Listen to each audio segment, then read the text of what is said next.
반갑습니다. 예수는 빛교회입니다. 오늘은 예배와 감사의 이유라는 제목으로 신명기 26장 1절에서 11절까지의 말씀으로 함께 은혜 나누도록 하겠습니다. 먼저 오늘 본문 말씀 함께 봅니다. 내 하나님 여호와께서 내게 기업으로 주어 차지하게 하실 땅에 내가 올라가서 거기에 거주할 때에 내 하나님 여호와께서 내게 주신 땅에서 그 토지의 모든 소산의 만물을 거둔 후에 그것을 가져다가 광주리에 담고 내 하나님 여호와께서 그의 이름을 두시려고 택하신 곳으로 그것을 가지고 가서 그때의 제사장에게 나아가 그에게 이르기를 내가 오늘 당신의 하나님 여호와께 아뢰나이다. 내가 여호와께서 우리에게 주시겠다고 우리 조상들에게 맹세하신 땅에 이르렀나이다 할 것이요.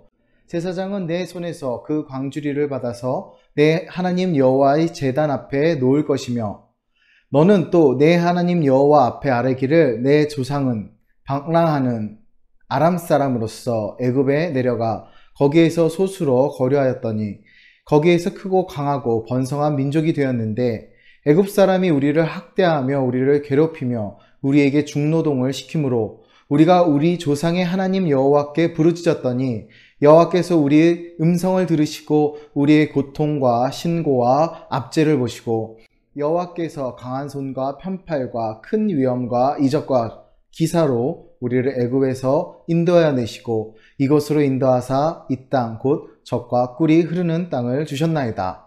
여호와여, 이제 내가 주께서 내게 주신 토지소산의 만물을 가져왔나이다 하고 너는 그것을 내 하나님 여호와 앞에 두고 내 하나님 여호와 앞에 경배할 것이며 내 하나님 여호와께서 너와 내 집에 주신 모든 복으로 말미암아 너는 레위인과 너희 가운데에 거류하는 객과 함께 즐거워할지니라. 아멘.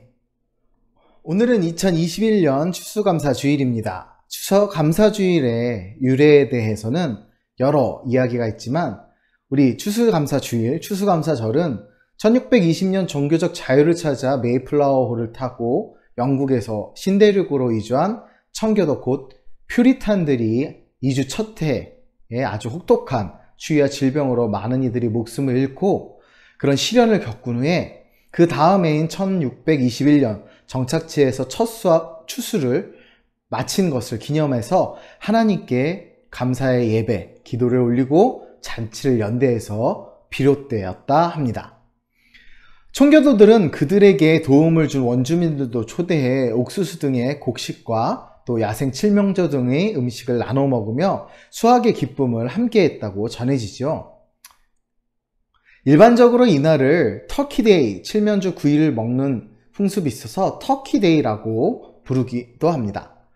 미국은 11월 넷째 주 목요일을 추수감사절로 지키고 캐나다는 10월 둘째 주 월요일로 그 추수감사절을 정하고 있습니다. 우리나라로 따지면 추석과 비슷한 날이죠. 한국교회에서는 1904년에 처음으로 추수감사절을 지켰고 1914년에 와서 11월 셋째 주일로 추수감사주일을 정해 오늘까지 이루고 있습니다. 성경적으로 유사한 유래를 우리가 찾아볼 수 있는데요. 구약에서 유대인들의 3대 절기, 유월절, 맥추절, 초막절 중 하나인 맥추절 곧 보리와 밀을 수확한 후 하나님께 첫 열매를 올리며 이를 감사하는 절기, 또 칠칠절이라고도 하는 이 절기와 초막절 곧 추수를 마친 후에 하나님에게 핵곡식을 올리며 이를 감사하는 절기로서 다른 말로 수장절이라고도 하는 이 두 가지 절기에서 우리는 그 유래를 찾아볼 수 있습니다. 오늘 본문으로 들어가 보면 모세는 이스라엘이 가나안 땅을 정복한 후에 일상생활에서 지켜야 할 법들을 12장부터 쭉 열거하고 있습니다. 이에 마지막으로 그 땅에서 어떤 예물과 11조를 드려야 할지를 규정합니다. 오늘 본문은 핵곡식을 하나님께 예물로 드리는 것에 대한 규정입니다. 그 예식 때 어떤 기도를 드려야 할지도 말씀하고 계십니다. 오늘 본문을 함께 나누며 하나님께 감사의 영광을 올리기 원합니다. 함께 본문으로 들어갑니다. 오늘 본문의 배경을 살펴보면 모세의 고별 선교 중 앞서 언급한 대로 12장에서 26장까지의 후반부 설교로서 사회생활에 관련된 교훈을 주는 21장 1절에서 26장 15절까지의 말씀 중 일부분입니다.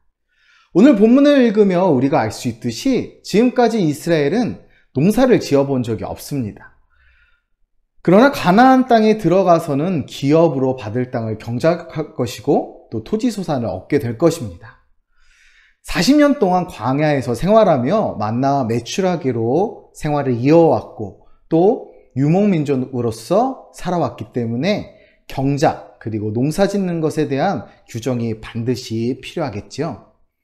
1, 2절을 보면 그때 토지소산의 만물을 하나님께 드려야 합니다. 토지소산을 얻을 때에 하나님께 만물을 드려야 하죠. 이런 출애굽기 13장 2절에서도 말씀하시듯 사람이나 가축이나 처음 난 것을 구별하여 하나님께 드린 것처럼 토지소산의 만물을 하나님께 드려야 한다는 말씀을 하고 계십니다. 근데 이때 예물을 바치는 사람이 제사장에게 해야 하는 말이 정해져 있습니다. 3절을 보면 토지소산의 만물을 바치는 사람은 하나님이 조상들에게 맹세하신 땅에 이르렀다는 취지의 고백을 하며 제사장에게 예물을 드려야 합니다.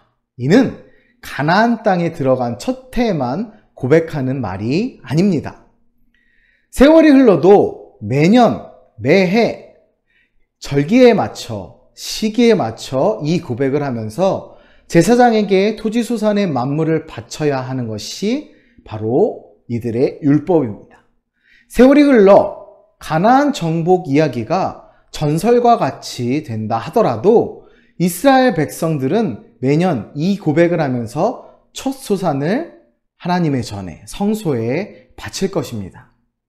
이를 통해 이스라엘 백성은 하나님이 선조들에게 약속하신 땅에 자신들이 살고 있다고 고백하면서 우리 하나님의 신실하심을 인정하고 감사하게 되는 것입니다.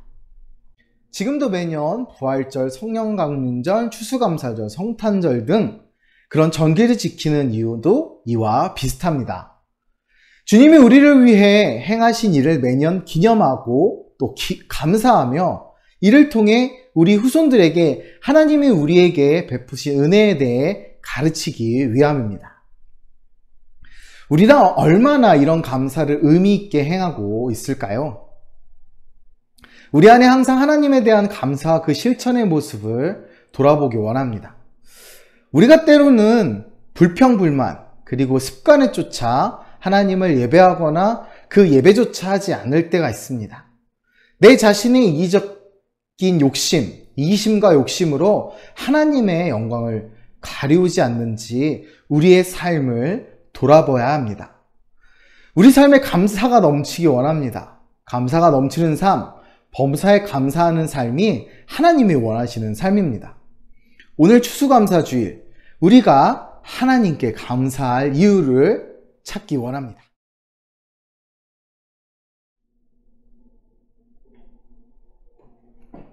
이제 이어서 5절, 6절을 보면 예물을 바치면서 하나님의 신실하게 약속을 지키셨음을 고백한 후 그 조상이 원래 방랑하는 아람 사람이었다는 사실과 또 애굽 곧 이집트에 내려가 번성했지만 이집트 사람들에 의해 힘든 종노동 곧 노예의 삶을 살아야 했다는 사실을 고백합니다.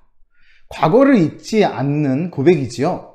그리고 학대로 인해 부르짖는 소리를 들으신 하나님이 이스라엘을 이끌어내셨고 출애굽하셨고 젖과 꿀이 흐르는 이 땅 가나안 땅을 주셨다는 사실을 고백합니다. 즉 이 모든 열매가 하나님이 주신 것이라는 사실로 고백하는 것입니다. 마치 우리가 사도신경을 고백하듯이 이스라엘 사람들은 매년 이 고백을 암송하며 제사장에게 예물을 바쳤습니다. 어찌 보면 정형화된 의식처럼 느낄 수도 있습니다. 그렇지만 이처럼 하나님께 드릴 감사의 고백을 반복함으로써 과거의 역사와 하나님의 은혜를 되새겼던 것입니다. 11절에서 하나님은 토지소산의 만물을 예물로 바친 후에 레위인과 객과 함께 즐거워하라 하십니다. 레위인과 객은 토지를 소유하지 못하는 사람들입니다. 즉 약자들이지요. 토지소산으로 인해 감사하는 절기에 토지가 없는 사람들과 함께 그 소산을 먹고 마시며 즐거워하라는 하나님의 말씀입니다. 토지소산은 어디서부터 온 것일까요? 이는 그 토지소산이 전적으로 하나님이 베푸신 은혜에 의한 것이기 때문에 그런 것입니다.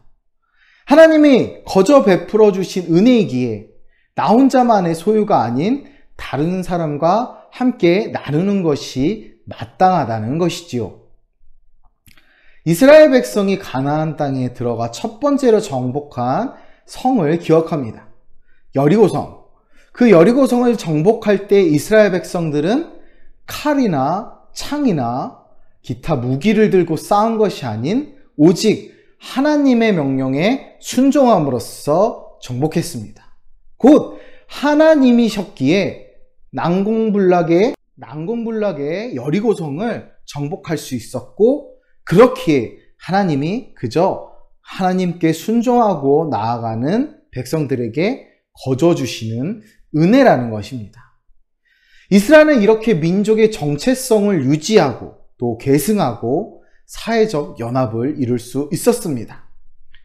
역사적 사실과 평가, 정치적 평가, 사회적 평가가 이스라엘에 대해서 사람마다 다를 수도 있지만 분명한 사실은 이스라엘 백성은 다시 모였고 다시 모일 수 있었던 첫 번째 힘은 바로 과거에 하나님이 그들에게 주신 은혜를 잊지 않았기 때문입니다.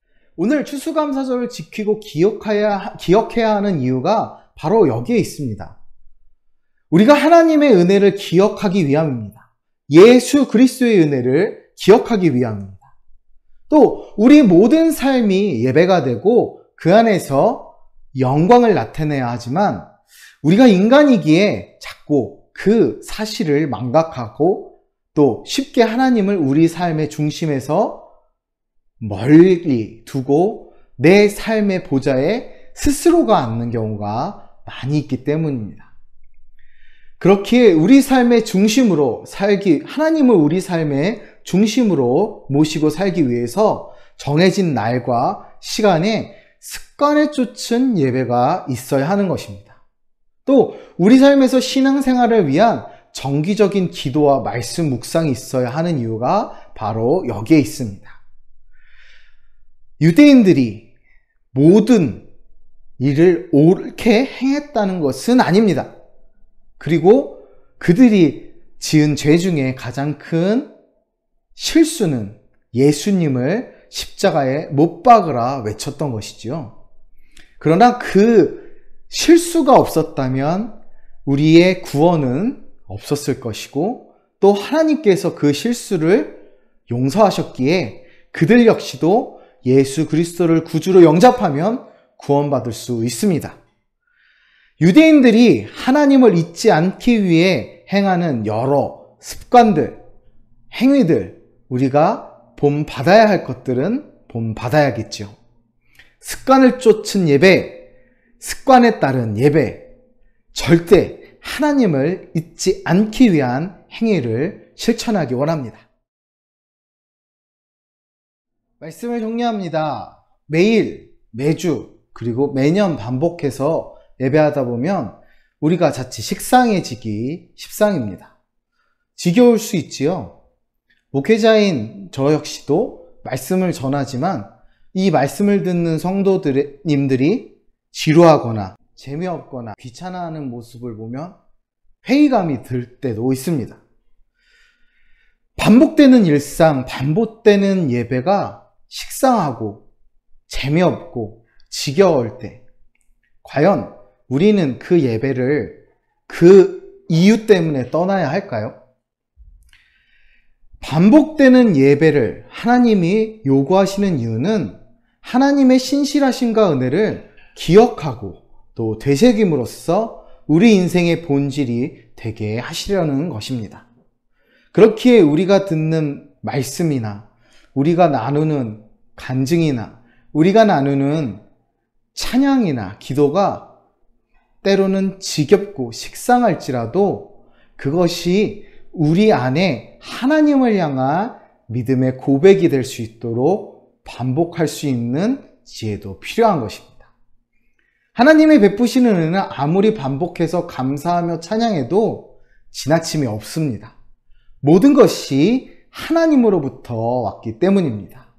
그렇게 반복되는 감사와 찬양을 통해 더 큰 은혜가 분명 우리에게 임할 것입니다.